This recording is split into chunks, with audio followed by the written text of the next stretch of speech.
अस्सलाम वालेकुम friends, welcome back to top smarties drama serial दाओ।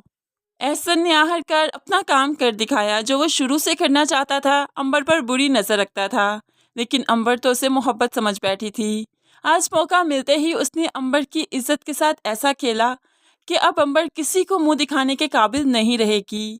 अब ये ईफी ही था जो कि अंबर को उसके घर पहुंचाता है। माँ तो अंबर को देखकर हैरान रह गई, समझ तो गई कि उसके साथ क्या हुआ है, क्योंकि उसकी हालत साफ बता रही थी। लेकिन फिर भी वो नेहा से सब कुछ छुपाना चाहती है।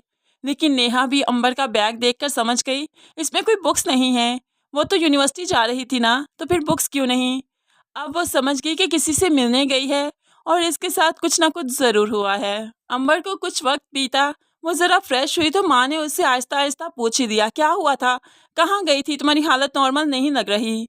तो अंबर भी रोते हुए सब बता देती है। माँ को तो बहुत गुस्सा आया, क्या इस दिन के लिए तुम्हें पाल पोस कर बड़ा किया था, इससे बेहतर था तुम पैदा होते ही मर जाती। घर में तुम्हारी भाभी भी है, क्या कहूँगी मैं उससे। तो अंबर तो अब एहसन पर केस करवाना चाहती है। उस पर केस करे, मैं नहीं जानती, मुझे अपना बदला चाहिए।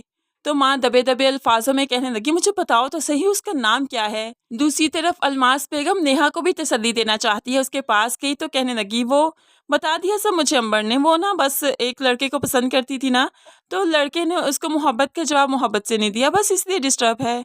इस उम्र में ये सब कुछ तो हो जाता है ना। लेकिन नेहा इतनी बच्ची नहीं, कहने लगी, नहीं अम्मी, वो तो उसका बैग। लेकिन अम्मी कोई बात नहीं सुनेगी, बेटा जो मैंने कह दिया ना वही सच है, उसी को मानो। अब अलमास बेगम धौंस जमाकर चाहती है कि नेहा इसी सच को कबूल करे। दूसरी तरफ सुंबल के सामने आखिरकार अपनी माँ की हाली की हकीकत आ गई, जब वो अंबर से बात कर रहा था कि अलमास ने तो मेरे साथ जो किया सो किया, तुमने भी अच्छा नहीं किया। अगर मेरी बहन की जिम्मेदार वो है तो मेरी माँ की मौत की तुम भी तो हो ना।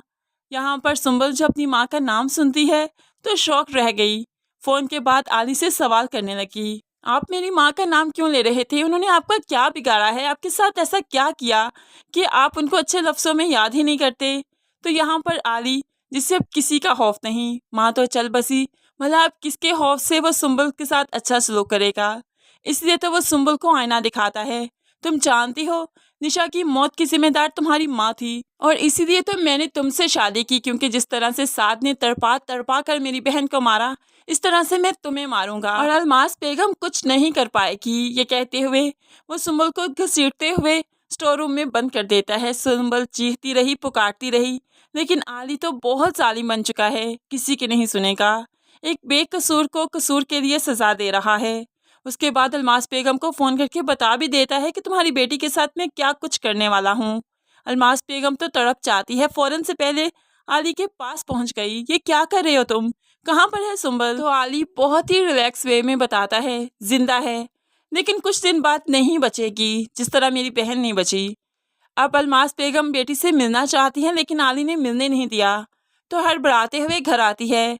आकर आसिम से कहने लगी, सुंबल को वहाँ से लेकर आओ, आली उसके साथ अच्छा सलूक नहीं कर रहा, मैं नहीं चाहती कि अब वो वहाँ पर रहे, बस हमें उसे अलहदगी लेकर देनी होगी।